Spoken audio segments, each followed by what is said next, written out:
محرم کے پیغامات کیا ہیں؟ ایک مسلمان کو یہ مہینہ کیا پیغام دیتا ہے؟ ایک مسلمان کو یہ مہینہ کیسے گزارنا چاہیے؟ شاعر کی یہ بات سمجھنے والی ہے۔ شاعر کہتا ہے اِنَّا لَنَفْرَحُ بِالْأَيَّامِ نَقْطَعُهَا، ہم شاید خوش ہوتے ہیں کہ ہماری زندگی کے اتنے سال مکمل ہو گئے، حالانکہ اس انسان کو علم ہونا چاہیے وَكُلِّ يَوْمٍ مَضَى يُدْنِي مِنَ الْأَجَلِ، سال تو مکمل ہو گیا لیکن ہر آنے والا دن، ہر مکمل ہونے والا دن تمہیں تمہاری موت کے قریب کرتا جا رہا ہے۔ فَعْمَلْ لِنَفْسِكَ قَبْلَ الْمَوْتِ مُجْتَهِدًا، اس لیے ان ایام کو جو باقی بچے ہیں اس میں اپنے عمل کو اللہ کے سامنے پیش کرو، کوشش کرو اچھے اعمال اللہ کے پاس پہنچیں۔ الیہ یصعد الکلم الطیب والعمل الصالح یرفع، اچھی باتیں بھی اللہ تک پہنچتی ہیں، نیک اعمال بھی پہنچتے ہیں۔ فإنما الربح والخسران فی العمل، اصل خسارے اور پروفٹ کا فیصلہ عمل سے ہوگا، سالوں سے نہیں ہوگا کہ میری زندگی 60 سال ہو گئی۔ یہ کہو کہ 60 سال میری زندگی کے ختم ہو گئے، یہ مت کہو کہ میری عمر اس وقت 70 سال ہوگی، یہ کہو کہ میری زندگی جو اللہ نے لکھی ہے میں نے 70 سال گزار لیے، اب باقی نہ جانے کتنے باقی ہیں۔ رسول اللہ صلی اللہ علیہ وسلم کے اس تربیتی پیکج کو جب ہم دیکھتے ہیں، جو تربیتی پیکج جس کے ذریعے آپ صلی اللہ علیہ وسلم نے صحابہ کی تربیت کی، تو اس مبارک مہینے کا پہلا پیغام یہ ہے، نئے سال کا آغاز ہو رہا ہے، ہمیں سب سے پہلے اپنا محاسبہ کرنا چاہیے۔ رسول اللہ صلی اللہ علیہ وسلم کے اوپر نازل ہونے والا قرآن اس بات کی طرف بلاتا ہے، یا ایھا الذین آمنوا اتقوا اللہ، اے ایمان کا دعویٰ کرنے والو اللہ سے ڈر جاؤ، ولتنظر نفس ما قدمت لغد، اس بات کو دیکھو کہ تم نے کل قیامت کے لیے کیا کچھ آگے بھجوایا ہے۔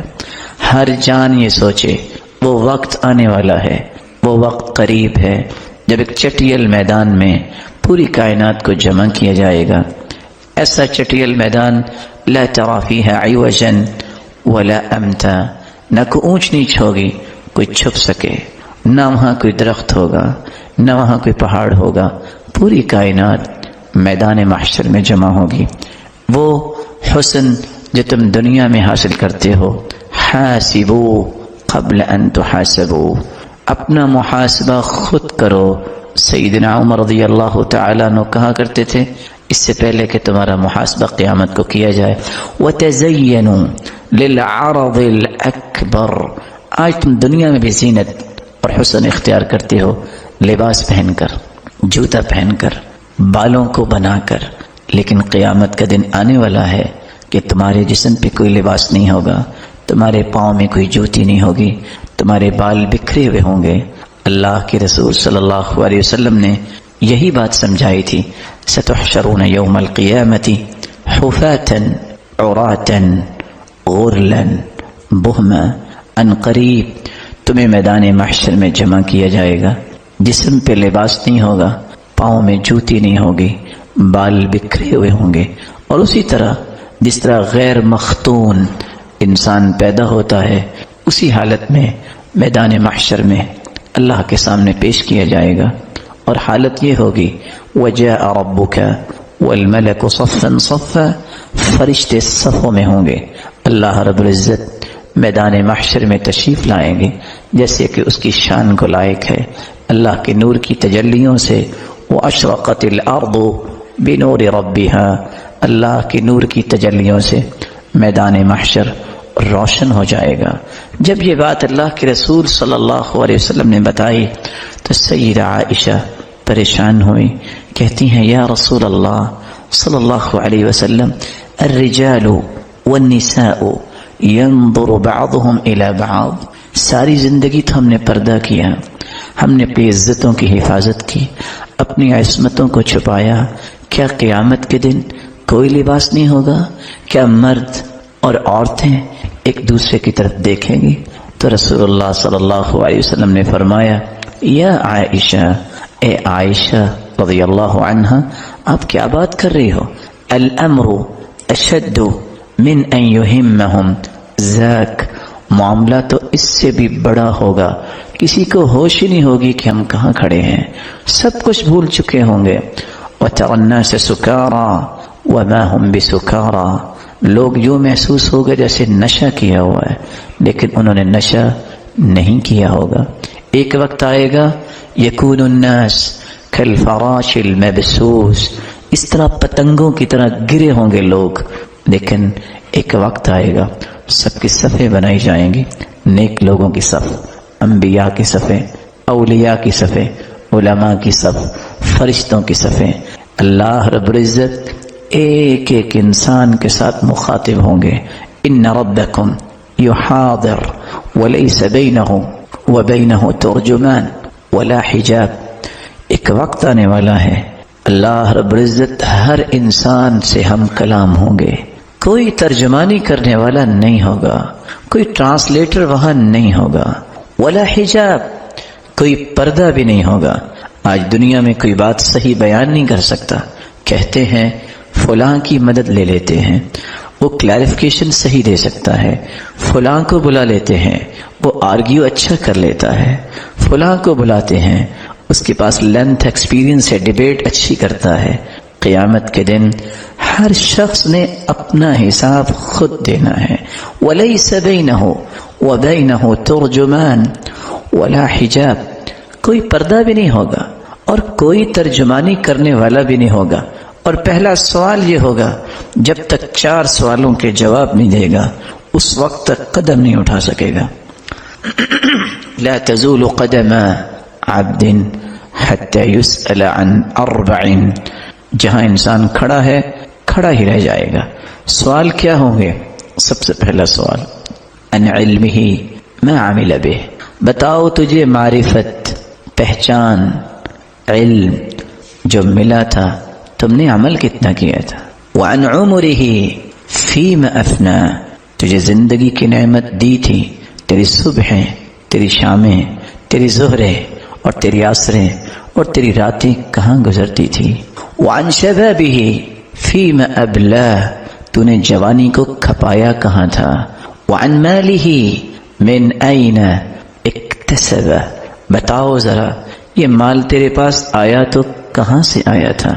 وفيما انفقه، اور بتاؤ مال تو آ گیا پھر تم نے خرچ کہاں کیا تھا۔ سوالات ہوں گے، جوابات دینے پڑیں گے اور اللہ دکھائیں گے سب کچھ۔ ایسی کتاب جب ام سلمہ رضی اللہ تعالی عنہا نے یہ سنا کہ عورتیں اور مرد بغیر لباس کے میدان محشر میں جمع ہوں گے تو وہ رونے لگ گئی، کہتی ہیں وا سوءتا وا سوءتا، ہائے کاش کیا بنے گا، بے لباس ہو جائیں گے قیامت کو۔ تو رسول اللہ صلی اللہ علیہ وسلم نے فرمایا یا ام سلمہ، اے ام سلمہ تم کیا کہہ رہی ہو؟ شغل الناس، لوگ تو مشغول ہوں گے۔ قلت وما الذي يشغلهم یا رسول اللہ صلی اللہ علیہ وسلم، سرتاج رسول کون سی مشغولیت قیامت کو؟ قال نشر الصحائف فيها مساقيل الزر ومساقيل الخردل۔ اے ام سلمہ حالت یہ ہوگی کہ لوگ پسینے میں ہوں گے، یکون الناس على قدر اعمالهم في العرق، اپنی بد اعمالیوں کی وجہ سے میدان محشر میں پسینے میں ہوں گے۔ منهم من يكون الى كعبي، کسی کا پسینہ اس کے جسم سے نکلا ہوا اتنا ہوگا کہ اس کے ٹخنے پسینے میں ہوں گے۔ ومنهم من يكون الى ركبتي، اور کسی کا پسینہ اس کے گھٹنے تک ہوگا۔ ایک لمحے کے لیے سوچئے جسم میں کتنا پسینہ نکلے گا کہ گھٹنے گھٹنے تک پانی کی طرح پسینہ ہو جائے گا۔ ومنهم من يكون الى حقوي، اور کسی انسان کا پسینہ اس کی کمر تک ہوگا۔ ومنهم من يلجمهم الجاما، اور کچھ لوگوں کا پسینہ ان کے منہ تک ہوگا جیسے لگام پہنائی ہوئی ہے۔ اور صحیح بخاری کے الفاظ یہ ہیں حتى يذهب عرقهم 70 ذراعا، فٹ کی بات نہیں ہے، 70 ہاتھ پسینے میں وہ شخص ڈبکیاں لے رہا ہوگا. کچھ ایسے بھی بدبخت ہوں گے. اور ہوگا کیا؟ نشر الصحائف، رجسٹر پھیلائے جائیں گے. 99 رجسٹر. فیہا مساقیل الذر ومساقیل الخردل، رائی کے دانے کے برابر. ریت کے ذرات تو دیکھے ہیں آپ نے، ریت کے ذرے کے برابر. اور روشنی جب آتی ہے، کوئی سوراخ ہو دروازے میں یا دیوار میں، تو ہم روشنی کی وہ جو کرن آتی ہے اس میں جو چھوٹی چھوٹی چیزیں نظر آتی ہیں، یہ خردل ہے، یہ رائی کا دانہ ہے. اتنی بھی نیکی لکھی ہوگی، اتنا گناہ بھی وہاں لکھا ہوگا، اور انسان دیکھ کے حیران رہ جائے گا. کہے گا ما لهذا الكتاب لا يغادر صغيرة ولا كبيرة الا احصاها. یہ کتاب کیسی کتاب ہے؟ اس نے زندگی کا کوئی پل نہیں چھوڑا. اس نے ہر چھوٹی نیکی، ہر چھوٹے گناہ، ہر بڑی نیکی، ہر بڑے گناہ سب کو محفوظ کیا ہوا ہے. پوری کائنات کے سامنے یہ محاسبہ ہوگا. حاسبو قبل ان تحاسبو، اپنا محاسبہ کر لو نئے سال کے آغاز میں، اس سے پہلے کہ تمہارا وقت آ جائے، محاسبے کا وقت نہ ملے، اور پھر پوری دنیا کے سامنے تمہارا محاسبہ کیا جائے. اور حدیث یہ کہتی ہے من نوقش الحساب فقد عذب، جس کا مناقشہ ہو گیا حسابات کا. آج ایک نہیں، جب کمپنیز اور انڈسٹریز اور فیکٹریاں، جب حکومت یہ فیصلہ کرتی ہے کہ فلاں فلاں لوگوں کو حاضر کیا جائے، پوچھیے ان پہ کیا گزرتی ہے. کیسے میں حساب پورے کروں گا؟ ٹیکسز کے مسائل، نہ جانے کون کون سے اندھیرے اجالوں میں تبدیل کرنے پڑیں گے، کن کن راہوں کو جو خفیہ تھیں واضح کرنا پڑے گا، کلیریفیکیشن دینی پڑے گی. قیامت کے دن جس کا محاسبہ ہو گیا فقد عذب، وہ مارا گیا. اس محاسبے کی تیاری کرو. سب سے پہلا پیغام ایک مسلمان نئے سال میں داخل ہوتے وقت، نئے سال کے آغاز میں اپنا محاسبہ کرتا ہے. وَلْتَنْظُرْ نَفْسٌ مَا قَدَّمَتْ لِغَدْ، یہ سوچ لے جتنی زندگی گزری کیسے گزاری ہے. آج کاروباری شام کو اپنا کاروبار بند کرتا ہے تو جمع تفریق کر کے اٹھتا ہے، پروفٹ کیا ہوا، لاسز کیا ہوئے، اس وقت کرنٹ سچویشن کیا ہے، اور ڈیٹیل تیار کرتا ہے.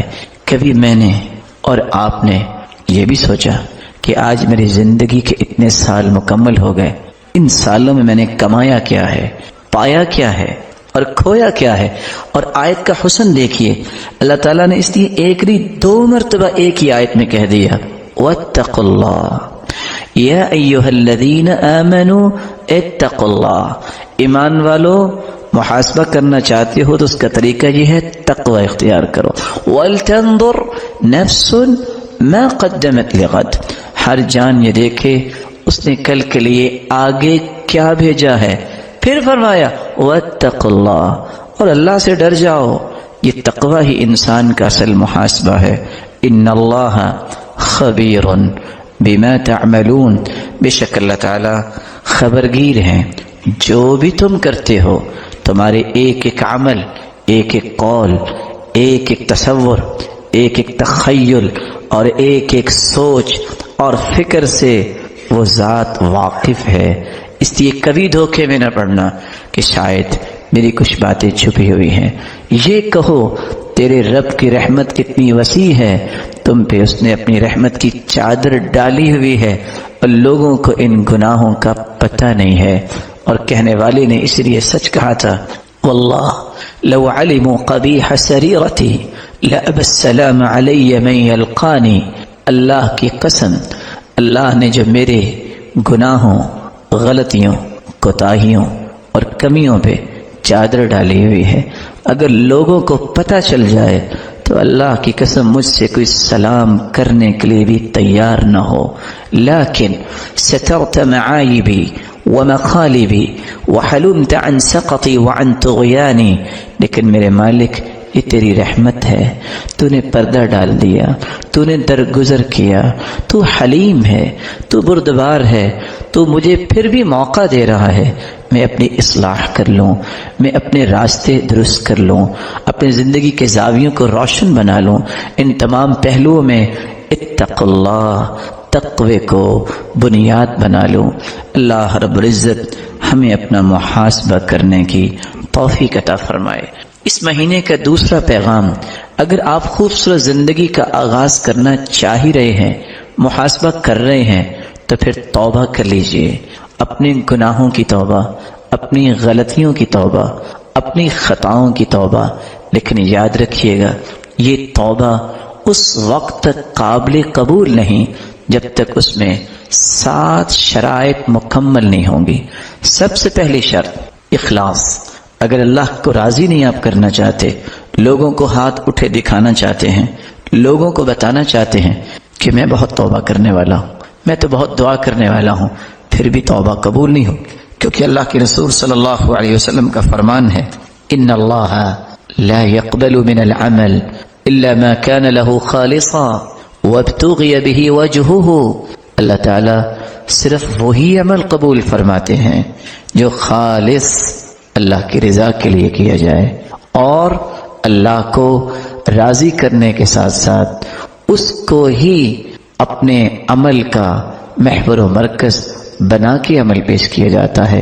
کہ میرے مالک، جیسا کہ عمر رضی اللہ تعالیٰ عنہ کہا کرتے تھے، اللہم اجعل هذا العمل خالصا لوجهك، اللہ اس میرے عمل کو خالص اپنے لیے خاص کر دے، ولا تجعل فيه لأحد نصیبا، میرے مالک میرے اس عمل میں دنیا میں سے کسی کا حصہ نہ رکھنا، 100% اپنی رضا کے لیے اس عمل کو قبول فرما لے۔ دوسری بات، جب تک کوئی شخص بدعت میں ملوث ہے، بدعات کا مرتکب ہے، بدعات ایسا پہلو جس کو قرآن نے بیان نہیں کیا، کسی حدیث نے بیان نہیں کیا، موقع تھا، اسباب تھے، لیکن اللہ کے رسول نے وہ کام نہیں کیا، صحابہ نے نہیں کیا، اس کام کو دین بنا کے، نیکی سمجھ کے، عمل صالح سمجھ کے، اللہ کا قرب سمجھتے، عبادت سمجھ کے، ریاضت سمجھتے، خیر خواہی سمجھ کے دین میں شامل کر دیا جائے، یہ بدعت ہے۔ اور حدیث یہ کہتی ہے، ان اللہ احتجر التوبہ عن کل صاحب بدعہ، لوگوں، اللہ تعالیٰ نے توبہ قبول نہیں کرنے اس شخص کی جو شخص بدعتی ہے۔ 1699 نمبر صحیح الجامع کی روایت اور 162 نمبر سلسلہ صحیحہ کی یہ روایت پیغام دیتی ہے مسلمانوں کو، مسلمانوں توبہ قبول کروانا چاہتے ہو، بدعت کو چھوڑ دو۔